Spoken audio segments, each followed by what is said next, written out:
मित्रांनो, घरोघरी मातीच्या चुली या मालिकेच्या उद्याच्या भागामध्ये आपण पाहणार आहोत। ओवीच्या पोटात दुखत असल्यामुळे जानकी ही ओवीला हॉस्पिटलमध्ये घेऊन जाण्यासाठी येणाऱ्या जाणाऱ्या गाड्यांना हात करत असते, परंतु कोणीच गाडी थांबवत नाही।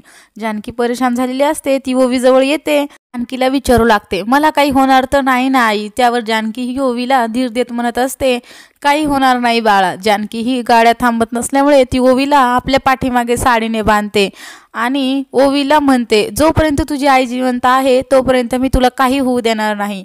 आणि ती धावत हॉस्पिटलच्या दिशेने जाते, ओवीला हॉस्पिटलमध्ये ॲडमिट करते। दुसरीकडे आता ऋषिकेशला गुंडाने बांधून ठेवलेले असते। तो त्या गुंडाच्या तावडीतून सुटण्याचा प्रयत्न करू लागतो आणि बाजूलाच असलेला चाकू जवळ घेतो आणि आपल्या हाताला बांधलेली दोरी कापण्याचा प्रयत्न करू लागतो।